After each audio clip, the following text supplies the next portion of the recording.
Isang gabi, habang sumisigaw ang anak ko, "Umalis ka, nanay, ayaw ka ng nobya ko rito." Sa harap ng 200 na bisita, naintindihan ko na may mga salitang hindi kailanman malilimutan o mapapatawad. Ako si Veronica, 57 taong gulang at ito ang kwento kung paano sinira ng isang kasal ang isang pamilya. Pero tinulungan din akong mabuhay muli. Ito ang pinaka-inaasahang araw. Pinlano namin lahat sa loob ng mga buwan. Ang hardin ng hasyenda puno ng puting bulaklak. Ang mariachi na tumutog mula sa paglubog ng araw. Ang mga mesa na may linen na mantel na ako mismo ang nagtahi tuwing gabi ng pagkakagising. Lahat perpekto. Ang anak kong si Andres ay ikakasal kay Lucia. Ang batang may malinaw na mata at malamig na ngiti na dumating 2 taon na ang nakalipas at nagbago ng lahat. Suot ko ang royal blue na damit na ginamit ng nanay ko sa sarili kong kasal. Nag-ayos ako ng elegante na chignon. Gusto kong magmukhang maganda, marangal, tulad ng nararapat sa nanay ng lalaking ikakasal. Pagdating ko sa reception hall, nakita ako ni Lucia. Walang sinabi, binulungan lang niya si Andres. Lumapit siya sa akin ng mabilis, nakakuyom ang panga. Kilala ko iyon. Pareho iyong tingin niya noong bata pa siya, at alam niyang may ginawa siyang mali, pero ayaw niyang aminin. "Nanay," simulan niya nang bumaba ang boses. "Sabi ni Lucia na ang damit mo ay nakakaagaw ng atensyon. Masyadong makulay ang asul." Naramdaman ko ang suntok sa dibdib. Pero huminga ako ng malalim. "Sige, anak. Magpapalit ako kung gusto mo. May dala akong ibang damit sa kotse." "Hindi, nanay." Naging matigas ang boses niya. "Mas mabuti kung umalis ka na." "Ano?" Kinakabahan si Lucia. "Sabi niya nakakapagod ang presensya mo. Lagi mo raw siyang hinuhusgahan." Puno ang hall, tumutugtog ang musika. Nag-uusap ang mga bisita na hindi alam ang nangyayari 3 metro mula sa pangunahing mesa. "Andres, ako ang nanay mo. Ako ang nag-organisa ng kasal na ito. Ako ang nagbayad ng kalahati ng lahat nito, at dahil doon iniisip mo na may karapatan kang sirain ang araw ng asawa ko." Sigaw niya. Tahimik ang buong hall. Lahat ng tingin sa amin. Pagkatapos sinabi niya ng malakas at malinaw, sa harap ng lahat, "Umalis ka, nanay. Ayaw ka ng nobya ko rito." Naramdaman kong may nabasag sa loob ko. Hindi ako umiyak, hindi sumigaw, tumango lang ako. Kinuha ang bag ko at naglakad patungo sa labas. Walang humarang sa akin, walang sumunod. Sumakay ako sa kots ko at nagmaneho pauwi sa hasyenda. Nakasabit pa rin sa lig ko ang mga susi tulad ng dati. Ang mga susi na ibinigay sa akin ng tatay ko bago siya mamatay, kasama ang lupa, ang bahay, ang pamana ng 4 na henerasyon. Ang paehong mga susi na gusto ni Andres mula nang makipagkasintahan kay Lucia. Pagdating ko sa bahay, tinanggal ko ang asul na damit. Tinupi ko ng maingat at isinilid sa aparador. Hindi ako nakatulog ng gabing iyon, pero kinabukasan, nang tumunog ang telepono at nakita ko ang pangalan niya sa screen, alam kong magbabago na ang lahat. Huminga ako ng malalim at sinagot. Minsan sobra ang tiwala natin sa mga hindi dapat pagkatiwalaan. Ikaw ba ay nabigo rin sa taong minahal mo? Ikwento mo ang kwento mo sa comments. Gusto kitang basahin. Nanay. Pagod ang boses niya sa telepono. Pwede ka bang pumunta sa hasyenda? Kailangan nating mag-usap. Binaba ko nang hindi sumasagot. Umupo ako sa kusina na may tasa ng kape. Ang parehong kape ng barako na ginagawa ko kay Andres noong bata pa siya, at maagang gumigising para tulungan ako sa mga kabayo. Dahil ganito dati. Bago si Lucia, ako at ang anak ko ay magka-team. Pagkatapos mamatay ng tatay niya, 15 taon na ang nakalipas. Kami lang dalawa at ang hasyenda. Natutunan naming mabuhay ng magkasama. 12 taon si Andres nang mabalo ako. Tahimik na bata, malalaki ang kamay at malungkot ang mata. Sinusubukang maging malakas para sa akin. Nanay, kaya ko nang ayusin iyan. Sabi niya habang binubuhat ang mga kagamitan na mas mabigat pa sa kanya. Hindi pa, anak ko, bata ka pa. Hindi na, nanay. Ako na ang lalaki sa bahay. At sinubukan niya. Alam ng Diyos na sinubukan niya. Lumaki kami ng magkasama sa lupaing ito. Natutunan niyang mag-order ng mga baka, ayusin ang mga traktor, makipagtawaran sa mga supplier nang wala akong lakas. Yakap niya ako tuwing umiyak ako sa gabi. Nang sobrang hinahanap ko ang tatay niya na parang hindi ako makahinga. Lahat magiging maayos, nanay, pangako ko. At tinupad niya ang pangako. Naging lalaki siya rito, sa loob ng mga adobe na dingding na ito, sa ilalim ng mga puno ng meskete na itinanim ng lolo ko. Pagkatapos makapagtapos sa kolehiyo sa lungsod, bumalik siya. Nanay, dito ang lugar ko, kasama mo sa hasyenda. Napakasaya ko nang marinig iyon. Magkasama kaming nagtrabaho. Ako ang bahala sa mga account, siya ang sa mga baka. Sa hapon, nakaupo kami sa porch na nanonood ng paglubog ng araw. May kape at pandesal. Alam mo ba, nanay, balang araw, ang mga anak ko ay lalaki rito tulad ko. Tatakbo sila sa parehong patio. Matututo sumakay sa parehong kabayo. Sana, anak. Sana makahanap ka ng babaeng mahal ang lupaing ito tulad natin. Ngumiti siya. Makikita ko siya, pangako ko. Pero hindi ganoon nangyari. Nakilala niya si Lucia sa isang bar sa lungsod sa isang business meeting. Administrador siya ng negosyo, matagumpay, moderno. Mataas ang heels at mamahaling pabango. Nag-usat tungkol sa investments at returns. Unang beses na dinala niya sa hasyenda. Nakita ko ang mukha niya na disappointed. Dito ka ba nakatira? Tanong niya habang tinitingnan ang mga lumang dingding, mga madilim na kahoy na muebles, mga itim-puting larawan ng mga lolo ko. Dito kami nakatira, pagwawasto ni Andres. Maganda, di ba? Ngumiti si Lucia, pero ang mata niya ay nagsasabi ng iba. Mula noon, nagbago ang lahat. Nagsimulang umuwi ng huli si Andres. Tumigil siyang umupo sa akin sa porch. Nag-uusap tungkol sa pagbenta ng mga baka, pag-modernize, pagiging event venue ang hasyenda. Nanay, magagandang ideya ni Lucia. Marami tayong kikita. Hindi ito negosyo, Andres. Ito ang tahanan natin. Pareho ito, nanay. At kailangang maging realistic. Hindi ko pa narinig ang salitang iyon noon. Nakasabit ang mga susi ng hasyenda sa lig ko. Paeho ang ibinigay ng tatay ko bago siya mamatay na may luha sa mata. Veronica, ang lupaing ito ang iyong pamana. Huwag mong hayaang kunin ng kahit sino, kahit ng anak mo. Noon hindi ko naintindihan bakit sinabi niya iyon. Ngayon, tumunog ulit ang telepono. Si Andres ulit. Sa pagkakataong ito, sinagot ko. Habang isinusulat ko ito, iniisip ko kung saan ka nakikinig. Isulat mo ang pangalan ng lungsod mo sa comments. Nanay, pakiusap, kailangan ko ang mga susi ng hasyenda. Iba ang boses niya, mas malamig, parang binabasa niya ang script na isinulat ng iba para sa kanya. Para saan, Andres? Tahimik sa kabilang linya. Narinig ko ang mga boses sa background, isang babae. Si Lucia.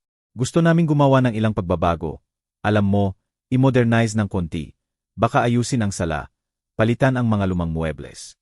Ang mga lumang muebles na iyon ay ginawa ng iyong bisabuelo sa sariling kamay. Nanay, pakiusap, huwag ka nang magsimula. Kahapon na sapat na ang drama. Drama. Naramdaman kong nabasag ang boses ko. Pinatalsik mo ako sa kasal mo at ako pa ang drama. Ikaw ang nagdesisyon na suotin ang damit na iyon na alam mong damit iyon ng lola mo. Parehong damit na ginamit niya nang ikasal siya, sa lolo mo, sa parehong hasyenda, na ngayon gusto mong ayusin. Mas matagal na ang katahimikan, mas mabigat. Nanay, nagbabago ang mga bagay, nagbabago ang tradisyon. Tama si Lucia. Hindi tayo pwedeng mabuhay sa nakaraan. Tama si Lucia. Ang tatlong salitang iyon ang nagsimulang mag-define sa anak ko mula nang makilala niya siya. Kailan ka uwi? Tanong ko habang sinusubukang magpalit ng topic. Iyon ang punto, nanay. Hindi na kami titira doon ni Lucia. Mananatili kami sa kondo sa lungsod. Mas praktikal para sa trabaho niya. Parang may hinugot ang hangin sa baga ko. Pero sinabi mo na palalakihin mo ang mga anak mo rito. Na ito ang bahay mo at ito pa rin.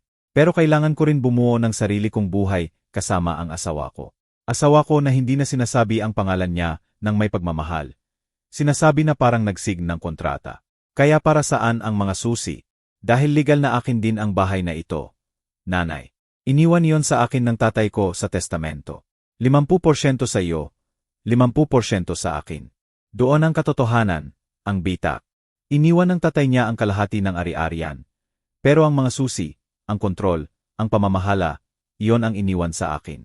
May espesyal na clause, si Veronica ang magdedesisyon sa hinaharap ng hasyenda habang buhay siya at may kakayahang mag-isip. Makukuha ni Andres ang bahagi niya kapag siya ang nagdesisyon. Kilala ako ng asawa ko. Alam niyang hindi ko ibebenta. Alam niyang ipoprotektahan ko ang lupang ito kahit sa sarili naming anak kung kinakailangan. Mananatili ang mga susi sa akin, Andres. Nanay, huwag kang maging bata. Gusto lang naming gumawa ng ilang pag-aayos. Baka marentahan ang hasyenda para sa events, kasal, debut. Pwede tayong kumita ng extra. Pwede nating gawing negosyo ang bahay natin. May pagkakataon niyon. Nakipag-usap na si Lucia sa isang arkitekto. Pwede nating palakihin ang hardin, magtayo ng bagong terrace, maglagay ng air-conditioned hall. Hindi, Andres, hindi ibinebenta ang bahay na ito. Hindi available, hindi proyekto, pero akin din yan. Iyon ang sigaw, iyon ang tono. Boses na ng estranghero. Iniwan ka ng tatay mo ang lupang ito para protektahan mo. Hindi para pagkakitaan. Patay na ang tatay ko, nanay. 15 taon na siyang patay, at ikaw parang buhay pa siya bukas. Tumahimik ako. Ang mga salita niya ay parang kutsilyo. Pasensya, nanay, hindi ko sinasadya. Sinadya mo. Tahimik, masyadong tahimik ang boses ko. At sige, tama ka. Patay na ang tatay mo at ako ay nabuhay sa mga taong ito na inaalagaan ang minahal niya. Itinayo, pinangarap para sa iyo. Nanay, pero baka tama ka. Baka oras na para mamuhay ng mag-isa ang bawat isa. Ano ang ibig mong sabihin? Ibig kong sabihin na mananatili ang mga susi sa akin. Ako pa rin ang responsible sa hasyenda, at pwede kayong bumuo ng buhay nyo sa ibang lugar. Pinapatalsik mo ba kami? Hindi ko binibigay ang hiniling nyo, ang espasyo nyo, ang kalayaan nyo, ang sarili nyong buhay. Narinig ko si Lucia sa background, nagmamadali, naiinis. Sumagot si Andres ng mahina, Nanay, sabi ni Lucia na naging makasarili ka. Nakakapit ka sa mga material na bagay. Na Andres, pinutol ko siya. Kahapon nang sigawan mo ako sa harap ng lahat ng bisita. Nang utusan mo akong umalis sa kasal mo. May isang matanda na nakaupo malapit sa akin. Hindi ko kilala, pero bago ako lumabas ng hall, hinawakan niya ang kamay ko at sinabi niya sa akin ang isang bagay. Alam mo ba kung ano ang sinabi niya? Ano ang sinabi niya? Ale, kapag pumili ang anak sa pagitan ng nanay at asawa, nagdesisyon na siya at dapat mong igalang iyon. Pero igalang mo rin ang sarili mo. Nanay, hindi ito kompetisyon sa pagitan mo at ni Lucia. Hindi, anak ko, hindi nga. Dahil sa kompetisyon, pareho gustong manalo at ako. Ayoko na magkompite, gusto ko lang ng kapayapaan. At ang mga susi, hinawakan ko ang kwintas kung saan nakasabit ang mga ito. Malamig, mabigat, puno ng kasaysayan. Mananatili ang mga susi kung saan sila palaging naroroon, kasama ko, hanggang sa dumating ang tamang oras para ibigay. At kailan iyon? Kapag may puso ka ng karapat-dapat sa mga ito. Binaba ko bago siya makasagot. Umupo ako sa kusina ng maraming oras. Lumamig ang kape sa tasa. Nagsimulang punuin ng mga anino ng hapon ang bahay. Naglakad ako sa mga walang laman na pasilyo. Hinawakan ko ang mga adobe na dingding. Tinitingnan ang mga lumang larawan. Ang tatay ko na may sombrero de charro. Ang nanay ko na may reboso de seda. Si Andres na bata pa na sumasakay sa unang kabayo. Sa opisina ng asawa ko, sa kahoy na desk, naroon ang huling sulat na isinulat niya bago siya mamatay. Binasa ko ng maraming beses na kabisado ko na. Veronica, kung binabasa mo ito, wala na ako sa tabi mo. Patawarin mo ako sa pag-iwan sa iyo ng ganitong responsibilidad. Alagaan mo ang lupa, alagaan mo ang anak natin. Pero higit sa lahat alagaan mo ang sarili mo. Huwag mong hayaan na iparamdam sa iyo ng kahit sino na mas mababa ka sa tunay mong halaga. Ang pinakamalakas na babae na nakilala ko. Mahal kita magpakailanman. Gabing iyon, sa unang beses sa loob ng 15 taon, hindi ako umiyak para sa patay kong asawa. Umiyak ako para sa buhay na anak ko. Dahil may mga sakit na mas masahol pa sa kamatayan. Tulad ng makita ang taong minahal mo na maging taong hindi mo nakilala. Nakasabit ang mga susi sa lig ko at alam kong malapit na akong gagamitin ang mga ito sa paraan na hindi ko naisip. Nagkaroon ka ba ng pagpili sa pagitan ng pagmamahal at pagrespeto sa sarili? Ikwento mo kung ano ang pinili mo. Minsan ang pinakamahirap na desisyon ang pinakamatutunan natin. 3 araw na walang tawag si Andres. 3 araw na gumigising ako na umaasa na makita ang pick-up niya sa daan ng lupa. 3 araw na naghahanda ako ng sobrang kape. Sakaling dumating siya. 3 araw na napapatingin ako sa telepono tuwing kalahating oras. Sa ika-4 na araw, napagdesisyunan kong hindi sulit ang pride kaysa sa anak ko. Tinawagan ko siya. Nanay, Andres. Nanginginig ang boses ko. Pwede ba tayong mag-usap? Tahimik. Narinig kong sinasabi niya ang isang bagay sa iba. Kay Lucia. Sage, nanay. Sabihin mo. Hindi sa telepono. Pumunta ka sa bahay. Imbitahan ko kayo sa hapunan. Kayo ni Lucia. Gusto ko na magsimula ulit. Mas mahabang katahimikan. Mga boses sa background. Bulong na pagtatalo. Sabi ni Lucia na hindi sigurado kung magandang ideya. Nilunok ko ang bukol sa lalamunan. Pakiusap, anak, hayaan mo akong gawin ito ng tama. Hayaan mo akong makilala siya ng mas mabuti. Baka ako ang hindi naging patas sa kanya. Nasusunog ang mga salita sa bibig ko, dahil hindi ko yon nararamdaman. Pero kailangan kong sabihin. Seryoso, nanay, seryoso. Pumunta kayo bukas. Gagawa ako ng mall. Ang paborito mo at arroz con leche para sa dessert. Narinig kong lumambot ang boses niya. Nandoon pa rin ang batang anak ko sa ilalim ng lahat ng bagong layer. CJ, pupunta kami bukas mga alas 7. Perpekto, hinihintay ko kayo. Binaba ko at tinitigan ng kusina. Ang lumangkalan na bakal kung saan tinuruan ako ng nanay ko magluto. Ang mga palayok na luwad na minana ko sa lola ko. Ang mga hand-painted na tiles na dinala namin mula sa Puebla nang magpakasal kami. Talagang handa akong sumuko, magnegosyate ng kapayapaan ko para sa presensya niya. Handa ako, dahil iyon ang ginagawa ng mga ina. Yumuyu ko. Tayo, nababasag, pero hindi tayo bibitaw. Buong araw kinabukasan naghahanda ako ng hapunan. Ginigisa ko ang sili gamit ang sariling kamay. Niluto ang manok ng dahan-dahan. Inayos ang hapag sa dining room na may embroidered na mantel, mga kandila, mga plato de talavera na ginagamit lang sa espesyal na okasyon. Suot ko ang simpleng beige na damit, discreet, walang makakaagaw ng atensyon. Inayos ko ang buhok, isinuot ang pearl earrings na regalo ng asawa ko sa ika-negatibo, 10 anniversary namin. Nakasabit ang mga susi sa lig ko, nakatago sa ilalim ng damit. Alas 7 Queens dumating sila. Nang makita ko ang pick-up ni Andres na humihinto sa harap ng bahay, bumilis ang tibok ng puso ko na parang bata na naghihintay sa tatay niya. Ano ba naman, naisip ko, pero hindi ko maiwasan. Lumabas ako para salubungin sila. Bumaba muna si Andres. Puti ang shirt, dark jeans, gel ang buhok. Gwapo siya, iba ang hitsura, parang aktor na gumaganap bilang anak ko. Bumaba si Lucia. Fitted na damit na color wine, mataas ang heels, straight at perfect ang buhok, flawless ang makyup. May designer bag sa isang braso at phone sa kamay. Magandang gabi, Veronica, sabi niya na may ngiti na hindi umaabot sa mata. Lucia, salamat sa pagpunta nyo. Pasok kayo. Hinalikan ako ni Andres sa pisngi. Mabilis, sa pilitan. Ang bango, nanay. Paborito mo. Mall Poblano. Pumasok sila sa bahay. Tiningnan ni Lucia ang paligid na may ekspresyon na kilala ko na. Pag-aaral. Parang kinakalkula ang halaga ng bawat muebles, bawat pintura, bawat piraso ng kasaysayan. Ang quaint, sabi niya sa wakas. 120 taong gulang ang bahay. Paliwanag ko habang isinasara ang pinto. Ginawa ito ng bisabuelo ko nang bilhin niya ang lupang ito. Wow, may karakter talaga. Umupo sila sa sala habang tinatapos ko ang paghahain. Mula sa kusina naririnig ko silang nag-uusap ng mahina, nerbiyos na tawa, awkward na katahimikan.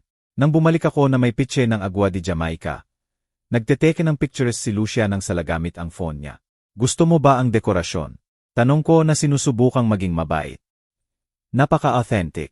Nagtetoke lang ako ng pics para ipadala sa pinsan ko. Mahilig siya sa vintage style. Vintage. Parang ang buhay ko ay trend sa Pinterest. Handa na ang hapunan. Pasok sa dining room. Umupo kami sa mahabang kahoy na mesa. Si Andres sa dati niyang lugar, sa kanan ko. Si Lucia sa harap niya. Inihain ko ang mga plato ng maingat. Siguradong perpekto ang lahat. Kain na sabi ko habang naupo. Sinubukan ni Andres ang mall. Ipinikit niya ang mata. Diyos ko, nanay, walang gumagawa ng mall tulad mo. Ngumiti ako. Sa unang beses sa mga araw na iyon, normal ang pakiramdam. Masaya ako na nagustuhan mo, anak. Sinubukan ni Lucia ang maliit na kagat. Ngumuya ng dahan-dahan. Inilagay ang tinidor sa plato. Masarap. Pero hindi ako sanay sa masyadong maanghang. Nakakairita sa tiyan ko. Hindi naman masyadong maanghang. Sabi ko, pero pwede kong ibigay ang iba kung gusto mo. Hindi na, sige, kakain ako ng kaya ko. Katahimikan. Ang oasan sa dingding ay tumitiktak ng malinaw na hindi ko napansin noon.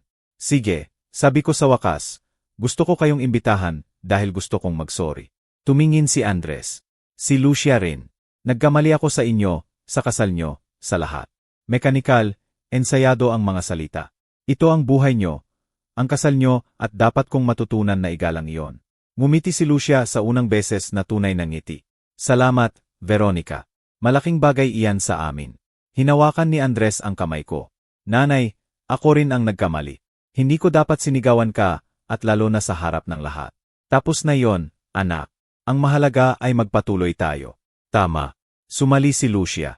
Magpatuloy. Bagong simula. Nagtoast kami ng agwa de Jamaica. Parang normal na pamilya, parang walang nangyari. Pagkatapos ng hapunan, habang inihain ang arroz con leche, tumayo si Lucia. Pasensya, kailangan ko pumunta sa banyo. Sige, pangalawang pinto sa kaliwa. Umalis siya. Kami lang ni Andres. Nanay, salamat sa paghahanda nito. Alam kong hindi madali. Walang madali pagdating sa iyo, anak ko, pero sulit palagi. Ngumiti siya. Nandoon pa rin ang batang anak ko. Mabuting babae si Lucia.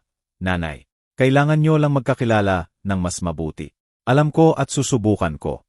Talaga. Nag-usap pa kami. Ikinuwento niya ang honeymoon sa Cancun, ang plano para sa kondo, ang bagong trabaho ni Lucia sa transnasyonal na kumpanya. Lahat perpekto, masyadong perpekto. Matagal si Lucia. Okay lang ba ang asawa mo? Tanong ko. Baka nagre-retouch ng makyup. Alam mo naman ang mga babae. Tumayo ako. Tingnan ko kung kailangan niya ng tulong. Naglakad ako sa hallway. Bukas ang pinto ng banyo. Walang tao. Lucia, katahimikan. Nagpatuloy ako. Dumaan sa opisina ng asawa ko. Nakabukas ng bahagya ang pinto. Itinulak ko. Nakatalikod si Lucia sa akin na may phone na itinaas. Nagteteke siya ng pictures ng desk, ng mga drawer, ng mga dokumento sa mesa. Nagulat si Lucia nang lumingon. Maputla ang mukha niya saglit, pero mabilis na nakabawi. Ay, Veronica, nagulat ako. Nerbiyos na tawa. Pasensya. Nakita ko ang kwartong ito at napaka-interesante. Ang mga antigong bagay. Ito ang opisina ng asawa mo. Maliwanag, pasensya. Isinilid niya ang phone sa bag. Magaganda ang mga bagay dito. Mahilig ako sa vintage. Doon ulit ang salitang iyon. Sarado itong kwartong ito. Nakabukas ang pinto. Akala ko pwede pumasok. Pasensya. Sige. Huwag mag-alala. Balik tayo kay Andres. Bumalik kami sa dining room. Umupo si Lucia na parang walang nangyari. Ngumingiti, relaxed. Pero ako hindi. Tinapos namin ang dessert sa superficial na usapan. Pinuri ni Lucia ang bahay ng 3 beses pa. Nag-usas si Andres tungkol sa plano niyang tulungan ako sa maintenance ng hasyenda. Baka mag-hire tayo ng pintor para sa labas na dingding. Nanay, medyo luma na. Ganyan ang kulay dahil pintura ng kal. Ganyan noon, pero pwede nating i-modernize, bigyan ng contemporary look. Contemporary, modern, vintage. Lahat ng salita na pareho ang ibig sabihin. Luma na ang buhay mo. 10:00 umalis sila. Salamat sa hapunan, nanay. Masarap, kahit kailan. Ito ang bahay nyo. Yumakap sa akin si Lucia. Malamig, kalkulado. Salamat sa pangalawang pagkakataon, Veronica. Malaking bagay. Pinanood ko silang umalis sa daan ng lupa. Nawala ang ilaw ng pick-up sa mga puno. Isinara ko ang pinto. Diretso sa opisina. Sa desk, ang mga dokumento na inayos ng asawa ko ay bahagyang nagalaw. Halos hindi halata. Pero kilala ko ang bawat sentimetro ng lugar na iyon. May nagbasa nito. Binuksan ko ang pangunahing drawer. Naroon ang mga titulo ng ari-arian. Ang testamento, mga titulo ng lupa, lahat nasa ayos, pero may kulang. Ang dilaw na sobre. Ang sobre na may mahalagang sulat na pinangako ng asawa ko, na bubuksan ko lang kung may susubok na kunin ang hasyenda. Hinanap ko sa lahat ng drawer, sa estante, sa likod ng mga libro, wala. Naramdaman ko ang lamig sa likod. Hinawakan ko ang mga susi sa lig ko, at sa unang beses naintindihan kong hindi ako paranoid. Pinapanood ako, pinag-aralan. Sinusukat kung gaano katagal pa ako magiging sagabal sa plano ng iba. Hindi ako nakatulog ng gabing iyon. Umupo ako sa opisina na walang ilaw. Nakatitig sa labas ng bintana at nagtaka kung gaano katagal bago nila subukang kunin ang lahat. Habang isinusulat ko ito, iniisip ko kung saan ka nakikinig. Isulat mo ang pangalan ng lungsod mo sa comments. Kinabukasan nagdesisyon akong hanapin ang dilaw na sobre sa buong bahay. Tinignan ko ang bawat aparador, bawat kahon sa atik, bawat sulok kung saan maaring itinago ng asawa ko. Wala. Malapit na akong sumuko nang tumunog ang doorbell. Si Don Fermin, ang abogado namin, 70 taong gulang na may puting bigot at impeccable na sweet na laging amoy tabako at Old Spice. Doña Veronica, magandang umaga. Pwede po ba akong pumasok, Don Fermin? Ano ba ito? Sige, pasok. Pumasok kami sa sala. Naghain ako ng kape. Umupo siya na may seryosong mukha na dala ng mga abogado kapag hindi maganda ang balita. Veronica, pumunta ako dahil kakaiba ang tawag na natanggap ko kahapon. Kakaiba. Mula sa manugang mo, si Lucia. Nagrebol ang tiyan ko. Si Lucia, tinawagan ka. Sabi niya ikaw daw ang nagpatawag sa akin. Gusto mong suriin ang testamento ng asawa mo. May duda daw sa distribution ng ari-arian. Hindi ko siya pinatawag. Tumango ng dahan-dahan si Don Fermin. Akala ko, kaya ako pumunta. Veronica, maraming espesipikong tanong ang ginawa niya. Gusto niyang malaman kung transferable ang 50% ni Andres. Kung pwedeng ibenta ang bahagi niya ng walang pahintulot mo. Kung may clause na nagbibigay sa iyo ng absolute power sa hasyenda. Ano ang sinabi mo? Sabi ko confidential iyon. Tanging sa iyo o sa anak mo sa harap mo ko ikukuwento. Nagalit siya. Uminom siya ng kape. Veronica, may nangyayari ba na dapat kong malaman? Ikinuwento ko lahat. Ang kasal, ang sigaw, ang hapunan, ang pictures sa opisina, ang nawawalang sobre. Tahimik na nakinig si Don Fermin na nakakunot ang no. Ang sobre na binanggit mo ay ang may sulat ng asawa mo. Alam mo ba kung ano ang laman? Alam ko na may pinapagawa siyang dokumento ilang taon na ang nakalipas, bago siya mamatay, pero hindi niya sinabi kung ano ang laman. Pinirmahan ko lang at inilagay sa dilaw na sobre na selyado. May kopya ka? Wala. Maliwanag na sinabi ng asawa mo, original lang. Sa akin niya sinabi na proteksyon yon. Insurance. Laban sa ano? Tinignan ako ni Don Fermin na may pagod na mata na nakakita ng maraming trahedya sa pamilya. Laban sa ganito, siguro, sa araw na may susubok na kunin ang sa iyo. Umalis siya pagkatapos ng kalahating oras, hindi bago ako binalaan. Veronica, mag-ingat ka. Nakakita ako ng ganitong kaso. Kapag may pera at ari-arian, nagbabago ang tao. Kahit ang pamilya. Hindi ganoon si Andres. Si Andres siguro hindi, pero si Lucia. Hindi ako sumagot. Wala akong sagot. Nang hapong iyon nag-text si Andres. Nanay, gusto ni Lucia na imbitahin ka sa lunch bukas. Kayo lang dalawa para magkakilala ng mas mabuti. Ano ang sabi mo? May nagsabi sa tiyan ko na huwag. Pero mas malakas ang nagsabi na kailangan kong malaman kung ano ang nangyayari. Sage. Anong oras? 2:00 sa restaurant La Hacienda. Ironic, di ba? Nandun ako. Kinabukasan nag-ayos ako ng maingat. Itim na pantalon, puting blusa, simpleng jacket, ang mga susi sa ilalim ng blusa, tulad ng lagi. Dumating ako sa restaurant 5 minuto ng maaga. Nandun na si Lucia, nakaupo sa mesa sa bintana. May phone sa kamay at baso ng puting alak sa harap. Mukha siyang relaxed, confident, parang chess player na alam na ang ending. Veronica, napaka-punctual mo. Umupo ka. Umupo ako. Nag-order ako ng mineral water. Salamat sa pagpunta, sabi ni Lucia habang iniiwan ang phone. Alam kong masama ang simula natin at gusto kong ayusin. Ako rin. Mabuti, dahil tingnan mo, Veronica, hindi ako kaaway mo. Alam kong iniisip mo na dumating ako para kunin ang anak mo. Pero hindi. Dumating ako para mahalin siya at kasama na doon ang paggalang sa pamilya niya. Mukhang sincere, halos maniwala ako. Masaya akong marinig yon at dahil doon gusto kong maging tapat sa iyo. Lumapit siya. Stress na stress si Andres. Nakakaramdam siyang nasa gitna tayo ng dalawa at hindi patas iyon sa kanya. Hindi ko siya pinipilit na pumili. Alam ko, pero nararamdaman niya na kailangan niyang pumili. Lalo na sa usapin ng hasyenda. Doon na, ang totoong dahilan ng lunch. Ang hasyenda. Veronica, alam natin na malaki, maganda, puno ng potential ang property na iyon, pero burden din. Ang maintenance ay gastos, oras, lakas. Sabi ni Andres na ginagawa mo lahat mag-isa. Hindi ka tumatanggap ng tulong. Nakakapit ka sa bagay na baka masyadong malaki na para sa iyo. Huminga ako ng malalim. Binilang ko hanggang 5. Ang hasyenda ang tahanan ko, hindi burden. Siyempre tahanan mo. Walang nagsasabi ng iba, pero isipin mo. Ikaw lang sa malaking bahay na iyon, walang Andres, walang iba. Hindi ba mas madali kung ibenta o i-rent o gawing produktibo? Produktibo, paano? Tulad ng boutique hotel o event venue. May contacts ako sa industry. Pwede tayong gumawa ng kamangha-mangha, moderno, profitable. Makakatanggap ka ng kita nang hindi na mag-alala sa maintenance. At sino ang mag-manage? Ngumiti si Lucia. Ako may experience sa administration. Pwede tayong mag-partner. Ikaw ang maglalagay ng property. Kami ang maglalagay ng trabaho. Shared profits at ang mga susi. Pasensya, ang mga susi. Sino ang magkakaroon? Nagdalawang isip ang ngiti niya saglit. Siyempre kailangan namin ng full access para sa renovations. Para ipakita sa potential clients. Kaya kayo ang titira doon. Hindi naman kami titira doon. Pero kailangan namin ng full use ng property. Iyon lang ang paraan para mag-work ang business. Uminom ako ng tubig ng dahan-dahan. habang nafe-feel kung paano nagkakasya ang bawat piraso ng puzzle. At saan ako titira? Saan mo gusto? Pwede kang bumili ng kondo sa lungsod, mas komportable, walang hagdan, walang masyadong trabaho.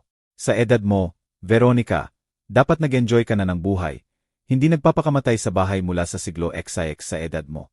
Ang tatlong salitang iyon na nagsasabi, matanda ka na, hindi ka nakapakipakinabang, oras na para umalis ka sa daan. Sino ang nag-ideya nito? Ikaw ba o si Andres? Paeho kami. Nag-alala si Andres sa iyo. Natatakot siyang may mangyari sa iyo doon mag-isa, na mahulog sa hagdan, na magkasakit at walang makakatulong. Para sa ikabubuti mo, Veronica. Napakabait naman. Hindi napansin ni Lucia ang sarcasm sa boses ko o hindi niya pinansin. Kaya, ano ang sabi mo? Pwede ba nating pag-usapan ang ideya?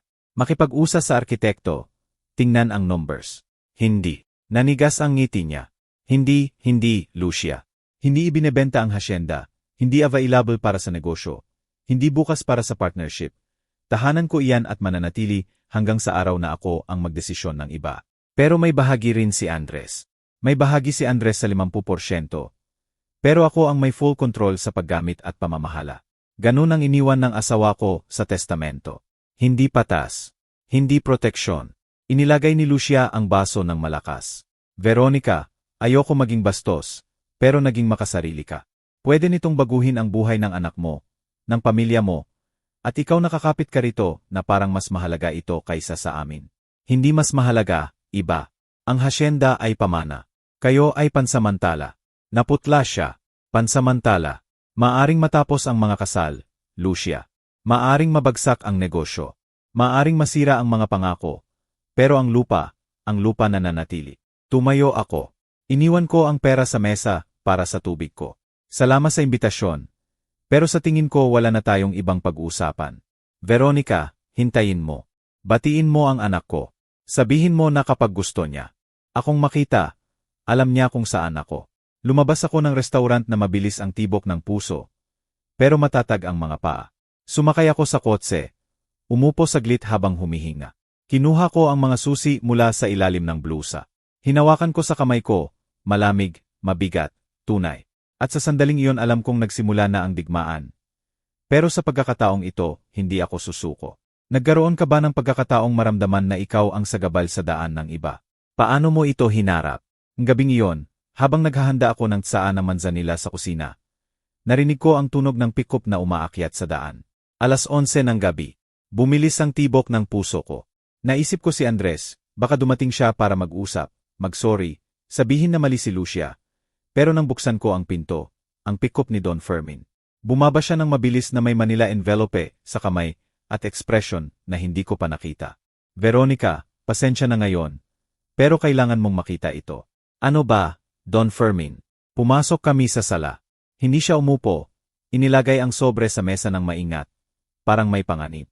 Pagkatapos ng usapan natin kahapon, naisip ko ang dokumentong pinapagawa ng asawa mo.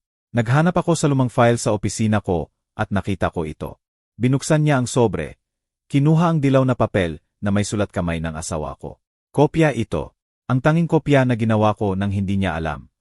Ginawa ko dahil may sakit na siya nang pumunta sa akin. At may something sa tono niya na nagsabi sa akin na mahalaga iyon. Na baka kailanganin mo balang araw.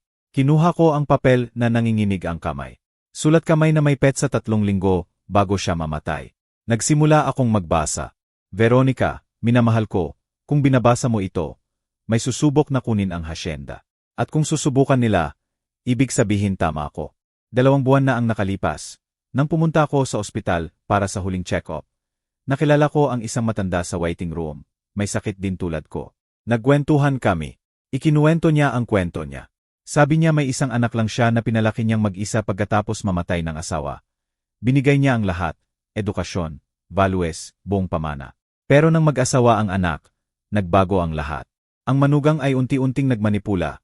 Una sa mabait na salita, pagkatapos sa ideya ng modernization. Sa wakas pinirmahan niya ang power of attorney. Sabi ng manugang para sa mga papeles ng sakit niya. Pinirmahan ng matanda at 2 linggo pagkatapos, ibinenta ng anak at manugang ang bahay. Inilagay siya sa nursing home. Kinuha nila ang lahat. Umiiyak ang matanda nang ikwento iyon. Sabi niya, hindi ang anak ko ang nanloko sa akin. Ang anak ko ang niloko. Pero pareho ang resulta. Namatay akong mag-isa, walang bahay, walang dignidad. Veronica, ang kwentong iyon ay sumunod sa akin hanggang sa huling gabi ko at naintindihan ko na kailangan kitang protektahan. Hindi kay Andres, kundi sa taong maaring baguhin si Andres. Kaya isinulat ko ang sulat na ito. Kaya iniwan ko ang mga clause sa testamento ng ganito. Hindi dahil hindi ako naniniwala sa anak natin, kundi dahil naniniwala ako sa iyo. Naniniwala akong makikilala mo kung kailan puro ang intensyon, at kailan lason na nakabalot sa modernity. Kung may magpilit na ibigay mo ang mga susi, kung may magparamdam sa iyo na matanda ka o hindi na makapagdesisyon, kung may magsabi na burden ang hasyenda, lumaban ka, dahil ang lupang iyon ay hindi lang ari-arian. Ito ang gulugod ng pamilya natin. Ito ang lugar kung saan nagdurugo at nangara ang mga ninuno natin. Ito ang tanging lugar sa mundo kung saan may ugat ang kwento natin. At ikaw, minamahal ko, ang tagapag-ingat ng kwentong iyon. Huwag mong hayaan na kumbinsihin ka ng kahit sino, kahit ng anak natin, na sagabal ka. Ikaw ang pinto at ikaw ang magdedesisyon kung sino ang pwedeng pumasok. Mahal kita magpakailanman at kahit saan ako naroroon. Patuloy kitang poprotektahan. Protektahan mo ang mga susi, protektahan mo ang lupa, protektahan mo ang sarili mo. Sa iyo magpakailanman, Roberto. Nang matapos kong basahin, tumulo ang luha sa papel. Hinawakan ni Don Fermin ang balikat ko. Matalino ang asawa mo, Veronica. Alam niya na. Alam niyang posibleng mangyari ito. Hindi niya alam kung paano eksakto. Pero alam niyang posible. Kaya niya ito ipinrotekta. Pinunasan ko ang luha. Don Fermin, ano ang pwede kong gawin? Protektado ka legal. Malinaw ang testamento. Hindi pwedeng magbenta, magrent, o magbago ng ari-arian si Andres nang walang pahintulot mo at notarized. Pero nagpause siya. Pinoprotekta ng batas ang ari-arian, Veronica. Hindi ang puso. Ano ang ibig mong sabihin? Ibig kong sabihin na pwede silang mag-pressure, magmanipula, magparamdam sa iyo ng guilt. Pwede pa nga nilang subukang ideklara na hindi ka na makapagdesisyon ng maayos. Nakakita ako ng ganito. Naramdaman ko ang lamig. Pwede ba nilang gawin yon? Pwede nilang subukan. Kung makakuha sila ng doktor na magsabi na may demensya ka o cognitive decline, pwede sila mag-file ng guardianship. Pero perpekto akong malusog. Alam mo iyon. Alam ko. Pero sa tamang abogado at doktor. Hindi niya tinapos. Hindi kailangan. Ano ang dapat kong gawin? Una, itago mo ang sulat na ito sa ligtas na lugar. Sa bangko. Sa taong mapagkakatiwalaan. Hindi sa bahay. Pangalawa, pumunta ka sa doktor mo. Magka-check up ng buong pisikal at mental. Magpa-certify na nasa tamang pag-iisip ka. Pangatlo, tinignan ako ng malungkot. Maghanda ka para sa pinakamasama. Ang pinakamasama, para piliin ni Andres ang asawa niya ng buo. Hindi siya, Veronica. 40 taon na akong abogado ng pamilya at sasabihin ko sa iyo ang natutunan ko. Kapag kailangang pumili ang lalaki sa pagitan ng nanay at ng kama, halos lagi niyang pinipili ang kama. Masakit ang mga salita na parang suntok. Pero alam kong tama siya. Umalis si Don Fermin ng hating gabi. Nag-iisa ako sa sala na may sulat ng asawa ko sa kamay. Binasa ko ulit ng 3 beses. Mas malinaw ang boses niya sa isip ko sa bawat pagbasa. Ikaw ang tagapag-ingat ng kwentong iyon. Huwag mong hayaan na kumbinsihin ka na sagabal ka. Ikaw ang pinto. Tumayo ako. Pumunta sa opisina. Binuksan ang safe na nakatago sa likod ng portrait ng tatay ko. Isinilid ko ang sulat kasama ang orihinal na titulo ng ari-arian. Isinara ko ng may susi. Hinawakan ang mga susi sa lig ko at nagdesisyon. Kung digmaan ang gusto nila, digmaan ang makukuha nila. Pero hindi sa sigawan, hindi sa drama, hindi sa eksena, sa katahimikan, sa pasensya, sa parehong tahimik na lakas na itinuro sa akin ng asawa ko nang magkasama naming alagaan ang lupa. Alas 7 ng umaga, kinabukasan tinawagan ko ang doktor ko. Nagpa-urgent appointment para sa lahat ng posibleng test. Alas 8 tinawagan ko ang bangko. Nagpa-appointment para sa safety deposit box. Alas 9 tumunog ang telepono ko. Si Andres. Nanay, magandang umaga, anak. Ikinuwento ni Lucia ang nangyari kahapon, na naging bastos ka sa kanya, na sinigawan mo siya. Hindi ako nanigaw sa kahit sino. Nilinaw ko lang na hindi ibinebenta ang hasyenda. Walang nagsabing ibebenta. Gusto lang naming magbigay ng ideya. Negosyo pamilya. Andres, talaga bang kailangan ko ng negosyo sa edad ko? Talaga bang gusto kong gawing hotel ang bahay kung saan ka pinalaki? Hindi lang ikaw ang magdedesisyon, nanay.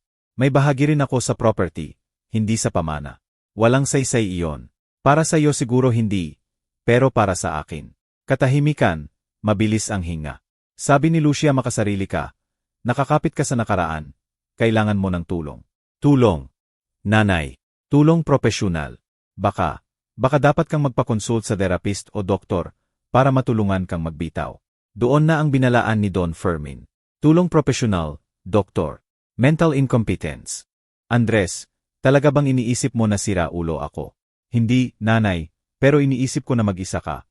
Nakulong ka sa bahay na yon kasama ang mga multo at alaala. At hindi yon malusog. Perpekto akong malusog. Kaya patunayan mo. Pumunta ka sa amin sandali. Iwan mo ang hasyenda. Umalis ka doon at ang mga susi. Iwan mo ang mga susi sa amin para safe habang wala ka. Ipinikit ko ang mata. Huminga ng malalim. Binilang hanggang 10. Hindi, Andres, hindi. Hindi ko iwan ang bahay ko. Hindi ko iwan ang mga susi. At hindi ko napag-usapan ito sa iyo. Hindi ko na alam kung ano pa ang gagawin ko. Nanay, talaga, hindi ko na alam kung paano ka matulungan. Hindi ko kailangan ng tulong mo, anak. Kailangan ko ng respeto mo. Hindi ko marespeto ang desisyon na sumisira sa iyo. Ang tanging desisyon na sumisira sa akin ay ang sa iyo. Ang pagpili sa babaeng kakilala mo lang kaysa sa nanay na nagpalaki sa iyo. Nagsimula ka na. Lagi na lang ganito sa iyo. O kasama mo ako o laban sa akin. Hindi, Andres, o kasama mo ako o kasama ang taong gustong kunin ang lahat sa akin. Binaba niya. Mas masahol ang katahimikan pagkatapos ng tawag kaysa sa sigawan. Umupo ako sa kusina ng maraming oras. Hindi ako umiyak. Wala na akong luha para dito. Pakiramdam ko lang ang malalim na kawalan tulad ng mamatay ang asawa ko. Tulad ng maintindihan kong mag-isa ako sa mundo. Pero iba ito ngayon. Hindi ako balo, ulila ako sa anak. At mas masakit yon sa paraang hindi ko naisip na posible. Nang hapong iyon pumunta ako sa bangko, binuksan ang safety deposit box, isinilid ang kopya ng lahat ng importante, titulo, testamento, sulat ng asawa ko. Kinabukasan pumunta ako sa doktor. Ginawa nila ang blood test, cognitive test, memory exam. Ginang Veronica, perpekto ka bang malusog? Sabi ng doktor 1 linggo pagkatapos pisikal at mental. Mas malusog ka pa kaysa sa maraming 20 taong mas bata. Pwede mo bang ibigay iyan sa sulat? Siyempre, isinilid ko ang sertipiko kasama ng iba, at naghintay, dahil alam kong hindi pa tapos ito. Alam kong hindi susuko si Lucia, at alam kong nawawala ang anak ko. Ang batang Andres ko, sa lugar na hindi ko na maabot. Nakasabit ang mga susi sa lig ko, at sa unang beses sa buhay ko naramdaman kong hindi proteksyon ang bigat nito, kundi kalungkutan. Hanggang ngayon iniisip ko, kung tama ba ang ginawa ko, sa pagiging matatag. At ikaw, ano ang gagawin mo sa lugar ko? 3 linggo na walang balita mula kay Andres. 3 linggo na tahimik ang telepono ko. 3 linggo na tuwing may ingay sa daan, ay tumatakbo ako sa bintana na umaasa na makita ang pikop niya. Pero hindi dumating hanggang sa Huwebes ng hapon. Ako ay nasa hardin na nagpuputol ng rosas na itinanim ng nanay ko. 40 taon na ang nakalipas nang marinig ko ang motor. Hindi lang isang pikop, 2 at 1 kots. Tinanggal ko ang guwantes. Pinunasan ang pawis sa noo. Bumaba si Andres mula sa unang pick-up, si Lucia mula sa kotse. At mula sa pangalawang pick-up ay 2 lalaki na may briefcase. Mukhang abogado. Napakapit ang tiyan ko. Andres, ano ba ito? Hindi niya ako tiningnan sa mata. Lumapit siya ng matigas, parang sundalo na sumusunod sa utos. Nanay, kailangan nating mag-usap sa loob. Sino sila? Mga abogado namin, Lick, Morales at Sanchez. Dumating sila para tulungan kaming ayusin ang sitwasyon. Anong sitwasyon? Lumapit si Lucia nang umingiti. Parang dumadating sa party. Veronica, huwag kang mag-alala. Gusto lang naming linawin ang ilang legal na bagay. Walang seryoso. Hindi ko sila inimbita. Nanay, pakiusap. Sabi ni Andres na pagod ang boses. Huwag mong gawing mas mahirap. May something sa tono niya na nagpalamig sa dugo ko. Pero binuksan ko ang pinto. Pumasok kaming lahat sa sala. Umupo ang mga abogado sa sofa.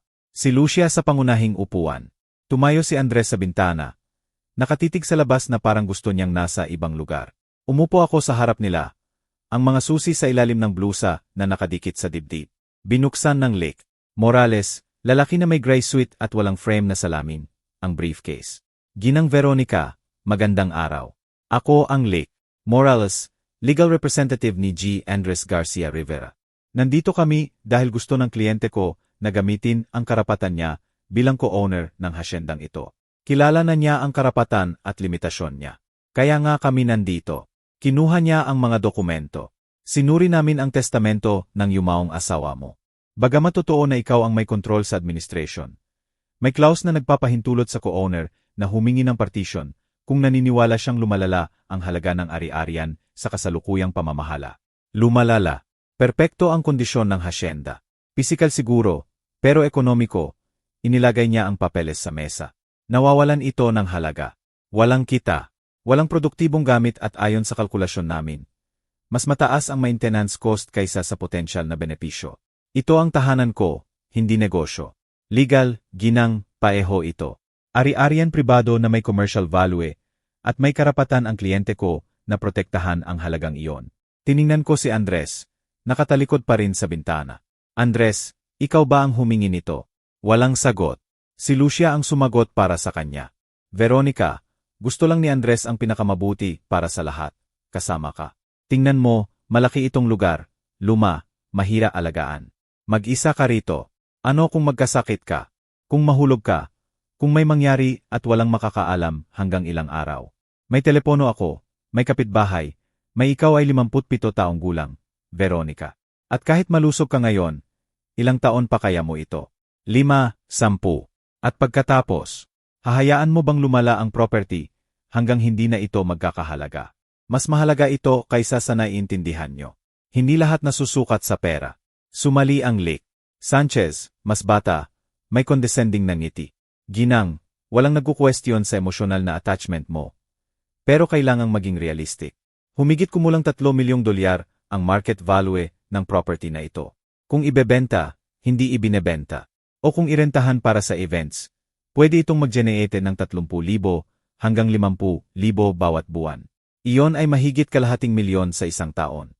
Pera na makakatulong sa buong pamilya. Wala akong interest. Kahit para sa kinabukasan ng anak mo, ng mga apo mo. Ang salitang apo ay tumama sa akin na parang suntok.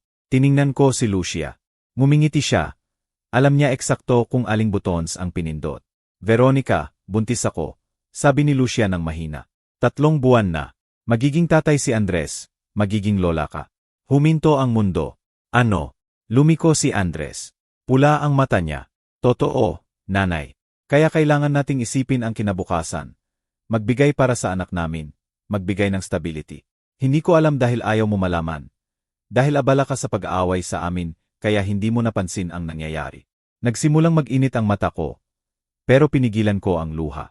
Congratulations, anak, talaga. Kaya maintindihan mo, nanay. Hindi na lang tayo dalawa. Tungkol ito sa anak ko, sa apo mo. At karapat dapat siyang magkaroon ng magulang na hindi stress sa pera. Na makapagbigay ng edukasyon, oportunidad, kinabukasan. At ako ang humaharang. Hindi mo hinaharang. Ginagawa mo lang mas mahirap kaysa sa kinakailangan. Bumalik ang Lick. Morals. Ginang Veronica, handa ang kliyente ko na mag-settle. Ayaw naming mag-court. Ayaw naming gawing pangit. Pero kung hindi ka makikipagkooperasyon, kailangan naming mag-file ng forced partition sa korte. At sa prosesong iyon, maraming bagay ang maaring lumabas. Mga bagay na baka ayaw mong maging publiko. Anong bagay? Ang edad mo, ang pagiging mag-isa mo, ang pagtanggi mo sa tulong. Pwede itong i-interpret ng korte bilang senile stubbornness. Pwede nilang i-question ang kakayahan mong magdesisyon ng matino. Doon ang banta na binalaan ni Don Fermin. May sertipiko akong medical na nagpapatunay na nasa tamang pag-iisip ako. Sertipiko na ikaw mismo ang nagpa-request kamakailan, na maaring magmukhang suspicious sa korte, na parang alam mo nang ikukwestiyon ka, na parang naghahanda ka para ipagdanggol ang sarili. Tumayo ako. Sapat na, lahat palabas ng bahay ko. Nanay, sabi ko palabas. Mas malakas ang boses ko kaysa inaasahan. Ito ang bahay ko at habang ako ang may-ari. Ako ang magdedesisyon kung sino ang pwedeng pumasok at lumabas. Tumayo rin si Lucia na may kamay sa tiyan na halos hindi pa halata. Veronica, isipin mo ang apo mo.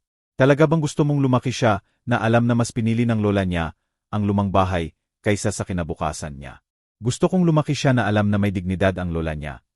Na hindi niya ibinenta ang kaluluwa o kasaysayan para sa pera. Hindi lang pera ang sigaw ni Andres. Ito ang pamana ko. Ito ang iniwan ng tatay ko, at ikaw ang kumukuha nito sa akin. Mas marami ang iniwan ng tatay mo kaysa sa ari-arian, Andres.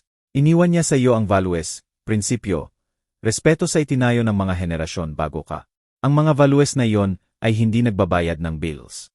Hindi, pero nagpapahinga ng mahimbing. Lumapit si Andres sa akin. Pula ang mukha niya, nakakuyom ang kamao. Ibigay mo ang mga susi, nanay. Hindi, ibigay mo ang mga malditas na susi. Ang sigaw ay umalingaw-ngaw sa buong bahay. Nagkagulo ang mga abogado. Hinawakan ni Lucia ang braso ni Andres. Mahal, pakikalmahan mo. Hindi sulit. Pero nawala na ang kontrol niya. Matyaga ako sa iyo. Sinubukan kong mag-usap. Sinubukan kong mag-reason. Pero hindi ka nakikinig. Hindi ka kailanman nakikinig. Lagi na lang ang gusto mo, ang desisyon mo, ang pangangailangan mo. At ako, wala akong halaga. Mas mahalaga ka kaysa sa kahit ano sa mundo. Kaya patunayan mo. Ibigay mo ang akin. Ibigay mo ang pamana ko. Ibigay mo ang kinabukasan ko. Tinanggal ko ang kwintas na may mga susi. Hinawakan ko sa kamay. Inabot ni Andres ang kamay niya na naghihintay. Pero sa halip na ibigay, pinindot ko ito sa dibdib ko. Ang mga susi na ito ay hindi ang kinabukasan mo, Andres. Ito ang nakaraan mo. At hanggang hindi mo naiintindihan ang pagkakaiba, hindi mo ito makukuha. Nagbago ang mukha niya sa galit, sakit, sa something na hindi ko ma-identify. Kung ganito, tapos na. Malamig, patagang boses niya. Wala na akong nanay. Ang mga salita ay tumusok na parang bala. Andres, ang nanay na mahal ang anak kaysa sa property, ay hindi gagawin ito. Kaya pumili ka. O kasama mo ako, o wala ka ng anak. Huwag mo akong pilitin na pumili niyan. Pumili na ako para sa ating dalawa. Lumiko siya sa mga abogado. Ihanda ang papeles. Mag-refile tayo ng kaso. Gusto ko ang partition ng ari-arian. Gusto kong ibenta ang bahagi ko, at gusto kong lumabas siya sa bahay na ito. Andres, pakiusap. Magkakaroon kayo ng balita mula sa mga abogado namin. Lumakad siya patungo sa pinto. Alis na, Lucia. Tiningnan ako ni Lucia na may itsura na parang awa. Pero sa likod ng mata niya ay tagumpay. Pasensya, Veronica, talaga. Lumabas ang mga abogado muna, pagkatapos si Lucia, sa wakas si Andres. Hindi siya lumingon, hindi nagpaalam, sumakay lang sa pick-up at umalis. Tumayo ako sa pinto na may mga susi sa kamay. Nanonood kung paano nawawala ang tatlong sasakyan sa daan ng lupa. Nang tumigil ang alikabok at bumalik ang katahimikan, isinara ko ang pinto. Pumunta sa sala. Umupo sa parehong upuan kung saan umuupo ang asawa ko tuwing umaga para magbasa ng dyaryo at doon, sa wakas, pinayagan kong umiyak. Umiyak ako para sa anak ko. Para sa batang yumayakap sa akin at nagsasabing lahat magiging maayos. Para sa lalaking dapat magprotekta sa pamana na ito, hindi sirain. Umiyak ako para sa apo na ipapanganak. Na lalaki nang hindi ako kilala. Hindi alam kung saan siya galing. Hindi naiintindihan kung ano ang isinakripisyo ng mga ninuno para siya ay mabuhay. Umiyak ako para sa asawa ko, sa hindi pagiging nandito para tulungan ako. Sa pag-iwan sa akin ng ganitong bigat. At umiyak ako para sa sarili ko. Para sa babaeng nawalan ng tanging anak dahil ipinagtanggol ang tama. Pero nang matapos ang iyak, pinunasan ko ang luha. Tumayo ako at isinuot ulit ang mga susi sa lig ko. Dahil may something na hindi naiintindihan ni Andres, na hindi kailanman maiintindihan ni Lucia. Nawawala ang mga ina ng laban, nawawala ang mga anak, nawawala ang mga taon ng buhay, pero hindi nawawala ang dignidad. At nang gabing iyon, mag-isa sa malaking bahay na iyon, napapaligiran ng katahimikan at alaala, naintindihan ko ang isang bagay. Minsan ang pinakamalaking pagmamahal ay ang pagbitaw. Kahit masira ka, kahit patayin ka, kahit iwan ka mag-isa, dahil ang mga anak ay hindi pag-aari, pero ang dignidad at pinili ko ang akin. Nagkaroon ka ba ng pagkakataong bitawan ang taong minahal mo para iligtas ang sarili mo? Ng gabing iyon natutunan ko na minsan ang pagmamahal ay ang pagsabi ng hindi. 2 buwan pagkatapos dumating ang papeles mula sa korte. Demanda ng partisyon ng ari-arian. Aplikasyon ng forced sale. Argumento tungkol sa mahinang administration at pagbaba ng value. Sinuri ito ni Don Fermin sa kusina kasama ko. Veronica, matagal ito, baka taon at magastos. Pwede tayong manalo legal. Malinaw ang testamento, pero emosyonal. Tiningnan ako ng malungkot. Nawala na tayo. Tama siya. Ang gabing iyon hindi ako nakatulog. Umupo ako sa porch na nanonood ng mga bituin. Nakikinig sa katahimikan ng lupa at doon ko naintindihan. Alam ko kung ano ang dapat gawin. Kinabukasan tinawagan ko si Don Fermin. Gusto kong gumawa ng bagong testamento. Sigurado ka ba? Buong buo. Pumunta ako sa opisina niya. Idinikta ko ang huling kalooban ko ng matatag. Ako, Veronica Martinez Viuda de Garcia, sa buong kakayahang mag-isip, ay nagdedeklara ng sumusunod. Ang Hacienda San Roberto ay mananatili sa ilalim ng aking pamamahala habang buhay ako.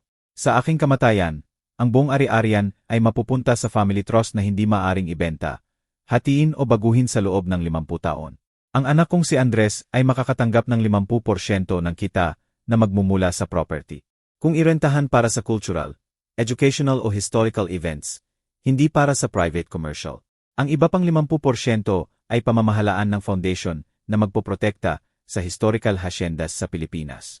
Kung susubukan ng anak ko na i-challenge ang testamento o ibenta ang bahagi niya, mawawala ang lahat ng karapatan niya at mapupunta ito sa foundation. Ang mga susi ng hacienda ay ibibigay sa direktor ng foundation. Ito ang aking kalooban at hindi na mababago. Matagal akong tiningnan ni Don Fermin. Veronica, alam mo ba ang ibig sabihin nito? Ibig sabihin walang mananalo sa digmaang ito. Hindi siya o ako, pero ang lupa. Pinirmahan ko ang mga dokumento, pinanotaryo, pinatatakan at umuwi ng payapa sa unang beses sa mga buwan. 2 linggo pagkatapos nalaman ni Andres. Hindi ko alam kung paano. Baka sinabi ni Don Fermin. Baka tsismis sa bayan. Tinawagan niya ako ng hating gabi na lasing. Umiiyak. Paano mo nagawa ito sa akin, nanay? Paano mo inagaw ang pamana ko? Hindi ko inagaw, Andres. Pinrotektahan ko ito mula sa iyo mismo. Makasarili ka. Hindi, anak ko. Ina ako na sobrang nagmamahal sa iyo, kaya hindi ko hinayaang sirain mo ang itinayo ng tatay mo. Binaba niya at hindi na tumawag ulit. Lumipas ang mga buwan, mabagal ang usad ng kaso. Patuloy akong nakatira sa hacienda, inaalagaan ang mga rosas, pinapakain ng mga manok, nanonood ng paglubog ng araw, mag-isa pero payapa, dahil naintindihan ko ang alam na ng asawa ko. Hindi kailangan ng lupa na ipagtanggol mo ito sa sigawan. Nagdedepensa ito mag-isa, sa oras, sa pasensya, sa tahimik na hustisya na alam lang ng kalikasan. At kailangan ko lang maghintay. Nakasabit ang mga susi sa lig ko. Hindi na mabigat, mga susi lang at malaya na ako. Minsan ang pinakamabuting paghihiganti ay hindi paghihiganti, kundi ang pagprotekta sa minamahal mo at hayaan ang oras na gawin ang trabaho nito. Lumipas ang 2 taon. 2 taon na nakatira ako sa hacienda. Inaalagaan ang lupa. Naghihintay ng walang inaasahan. Natigil ang kaso. Walang magagawa ang mga abogado ni Andres laban sa bagong testamento ko. Legal, irrevocable, perpecto. Dumadalaw si Don Fermin bawat buwan na may update. Paeho lagi. Patuloy silang sumusubok, pero wala silang laban. Tumango ako, naghain ng kape at nagpatuloy sa buhay ko. Isang hapon ng Oktubre, dumating si Don Fermin na iba ang mukha. Walang dala na briefcase, pag-aalala lang. Veronica, may dapat mong malaman. Ano ang nangyari? Naghiwalay sina Andres at Lucia. Huminto ang mundo saglit. Kailan? 3 buwan na ang nakalipas. Natapos ang diborsyo noong nakaang linggo at ang bata. Si Lucia ang may full custody. Lumipat siya sa Monterrey kasama ang pamilya niya. Si Andres ay may supervised visits tuwing 2 linggo. Umupo ako ng dahan-dahan. Hindi ako kayang tumayo. Ano ang nangyari? Huminga ng malalim si Don Fermin. Ang nangyayari sa ganitong klaseng babae. Nang hindi na niya nakuha ang gusto niya mula sa iyo, naghanap siya ng iba. Nakilala niya ang isang hotel tekoon, mayaman, matanda, walang pamilya. Nagpause siya. Nadiskubre ni Andres na kasama niya ito. Sa kondo na tinitirhan nila. Naramdaman ko ang pinaghalong sakit at lungkot na napakalalim na hindi ko alam kung ano ang sasabihin. Paano siya? Masama, Veronica. Napakasama. Nawala ang asawa, ang anak, ang trabaho, lahat ng trabaho. Nagresign o tinanggal, hindi ko alam, pero nakatira siya sa murang hotel malapit sa lungsod. Umiinom ng sobra, ayon sa balita. Nagsimulang tumulo ang luha nang hindi ko mapigilan. Bakit hindi niya ako hinanap? Pride, hiya, baka pareho. Umalis si Don Fermin pagkatapos ng kalahating oras. Naiwan ako sa kusina na malamig ang kape at nasira ang puso. Nawasak ang anak ko, mag-isa. Nawawala at wala akong magagawa dahil siya mismo ang gumawa ng impyerno na iyon. 3 linggo pagkatapos, habang namimili sa bayan, nakita ko siya. Si Lucia ay nasa eleganteng restaurant, nakaupo sa terrace, kasama ang lalaki na may sweet, gray ang buhok, mamahaling relo, ngiti ng pating. Tumatawa siya, nagkukubli, kumikinang na parang walang nangyari, na parang hindi niya sinira ang anak ko, na parang ang bata na sinasabi niyang dahilan para kunin ang hacienda ay hindi umiiral. Nakita niya ako. Nagtagpo ang mata namin. Saglit na nagdalawang isip ang ngiti niya. Pero mabilis na nakabawi. Kumaway siya na parang magkaibigan kami. Hindi ko sinagot ang pagkaway. Nagpatuloy lang sa paglakad dahil naintindihan ko sa sandaling iyon. Hindi kailanman minahal ni Lucia si Andres. Hindi minahal ang bata. Minahal lang niya ang maaring ibigay nila. At nang matuyo ang pinagkukunan na iyon, naghanap siya ng iba. Ang gabing iyon sa porch, iniisip ko ang lahat. Iniisip ko ang kasal, ang sigaw, ang banta, ang mga abogado, ang huling pagkakataon na nakita ko ang anak ko at napagtanto kong hindi ako ang nanalo sa digmaang ito. Pero si Lucia rin hindi, dahil nakakuha siya ng pera, nakakuha siya ng bagong lalaki. Pero nawala ang something na hindi na niya mababalik, ang kapayapaan. Dahil ang mga katulad niya ay hindi kailanman nasisiyahan, laging may kailangan ng higit pa. Laging naghahanap ng susunod na pagkakataon, susunod na lalaki, susunod na negosyo. At isang araw, kapag matanda na siya at mag-isa, maintindihan niya na hindi mabibili ang tunay na mahalaga. Nagbayad din ng presyo ang anak ko. Nawala ang pamilya, dignidad, kinabukasan. Pero hindi bababa sa may oras pa siyang matuto, magbago, bumalik kung pipiliin niya.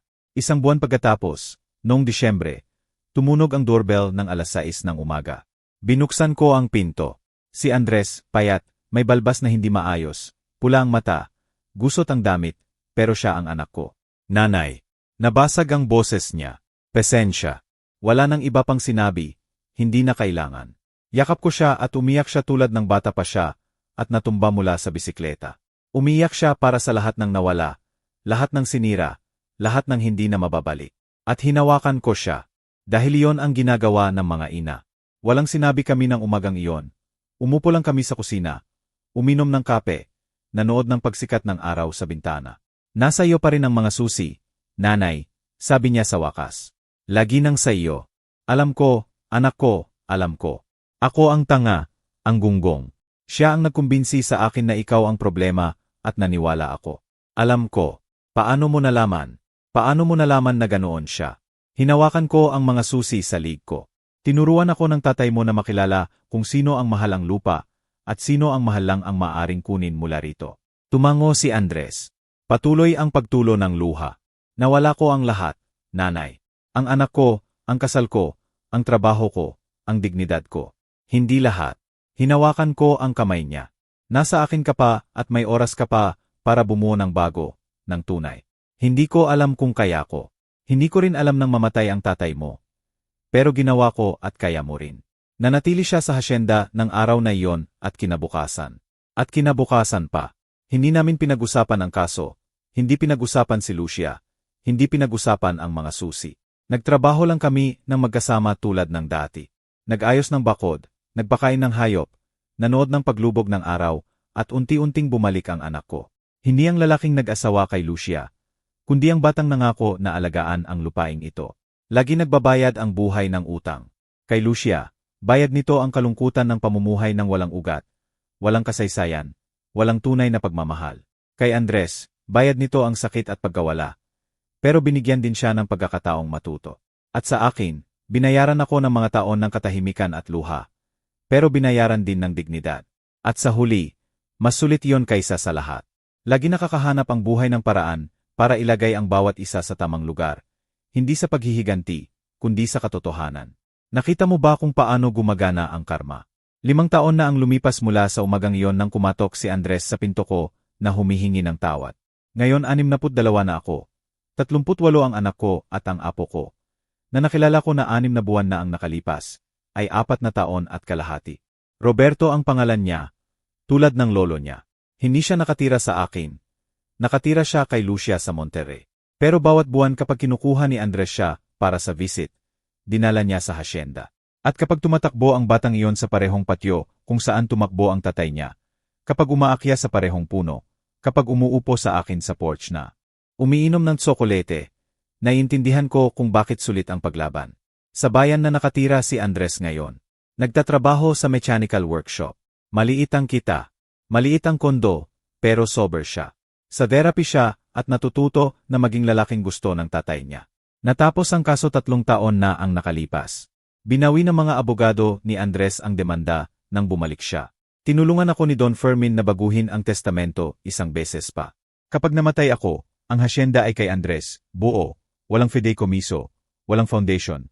Pero kung patunayan niya sa loob ng 1-0 taon na maalagaan niya ito nang hindi ibebenta, na naiintindihan niya ang value nito lampas sa pera. Kung hindi, mapupunta ito kay Roberto pag 25 na siya. Sa tingin mo kaya ko, nanay? Tanong ni Andres nang pirmahan namin ang bagong dokumento. Hindi ko alam, anak ko, pero gusto kong bigyan ka ng pagkakataong subukan.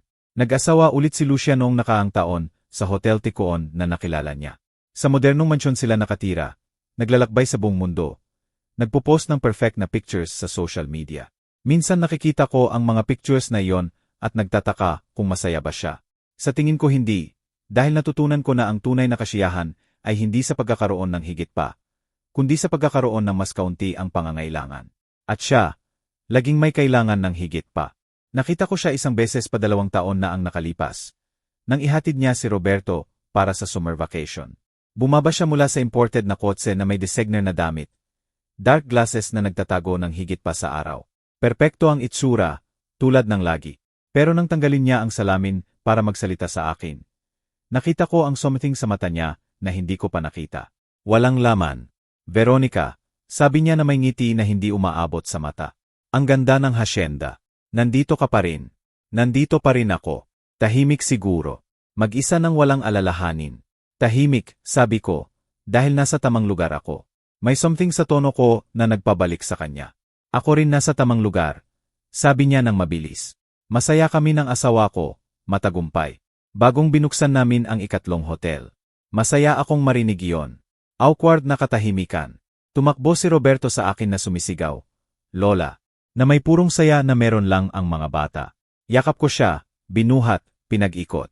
Nang ibaba ko, nakita kong tinitingnan kami ni Lucia na may kakaibang ekspresyon, halos selos. Alagaan mo siya ng mabuti, sabi niya habang sumasakay sa kotse. Babalik ako sa 2 linggo.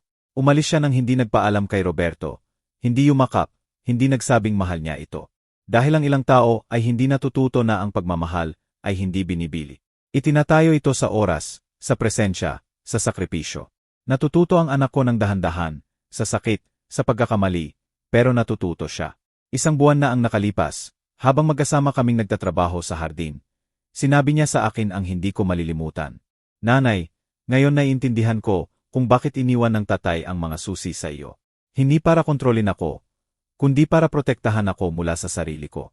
Hinawakan ko ang mga susi na nakasabit pa rin sa lig ko. Mas matalino palagi ang tatay mo kaysa sa akin. Hindi, nanay. Kayo ang matalino ng magkasama. At ako ang tanga na matagal bago naintindihan. Yakap ko siya. Ang anak ko, ang lalaki ko, ang anak ko. Hindi kailanman huli para matuto, anak ko. Ngayon, habang isinusulat ko ito sa isip ko, nakaupo sa payhong porch kung saan ako gumugol ng kalahati ng buhay ko. Nakikita ko si Roberto na naglalaro ng mga manok. Nakikita ko si Andres na nag-aayos ng bakod malapit sa koral. Nakikita ko ang mga puno na itinanim ng lolo ko. Ang mga adobe na dingding na itinayo ng bisabuelo ko. At naiintindihan ko ang something na tumagal ng 62 taon para maintindihan. Ang buhay ay hindi tungkol sa panalo o pagkatalo. Tungkol ito sa pagprotekta sa minamahal natin, kahit magastos ito ng lahat. Tungkol ito sa pag-alam kung kailan lumaban at kailan bitawan. Tungkol ito sa pag-unawa na ang tunay na pagmamahal ay hindi humihingi, nagbibigay, pero naglalagay din ng hangganan. Minsan tinawag akong makasarili, matigas, matandang bitter na nakakapit sa nakaraan. Baka tama sila sa ilang bagay, pero mali rin sa pinakamahalaga. Hindi ako nakakapit sa nakaraan. Pinoprotektahan ko ang kinabukasan. Ang kinabukasan ng batang iyon na ngayon ay tumatakbo ng malaya sa lupang ito. Ang kinabukasan ng anak ko na natututo na maging lalaki. Ang kinabukasan ng lahat ng henerasyon na darating pagkatapos ko. Ang mga susi na nakasabit sa lig ko ay hindi na lang metal at kalawang, kasaysayan ito, paglaban. Patunay na isang babaeng mag-isa, walang armas kundi dignidad, ay makakapagtanggol ng buong mundo. Nakakuha si Lucia na mayamang negosyante, ng mansyon, ng perfect na buhay. Pero mayroon ako na hindi niya kailanman magkakaroon. Kapayapaan. Ang kapayapaan ng pag-alam na ginawa ko ang tama. Na hindi ako nagbenta. Na hindi ako nagtaksil sa mga nauna o sa darating. At ang kapayapaan na iyon ay walang presyo. Kung ang kwento ko ay makakatulong sa isang babae na magising, maglagay ng hangganan, ipagtanggol ang sa kanya. Kahit sino ang magsabi na mali siya, sulit ang laha. Ang sigawan, ang luha, ang mga taon ng kalungkutan, lahat.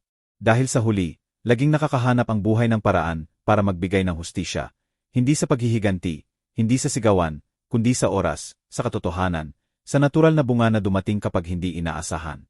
Natutunan ni Lucia na hindi binibili ng pera ang pagmamahal. Natutunan ni Andres na may mas mahalaga kaysa sa pamana. At ako, natutunan ko na ang pagbitaw sa taong minahal mo ay hindi nangangahulugang pagtigil sa pagmamahal. Nangangahulugan ito ng pagmamahal ng sapat para hayaan siyang mahulog, para matuto, para lumaki, kahit masira ka.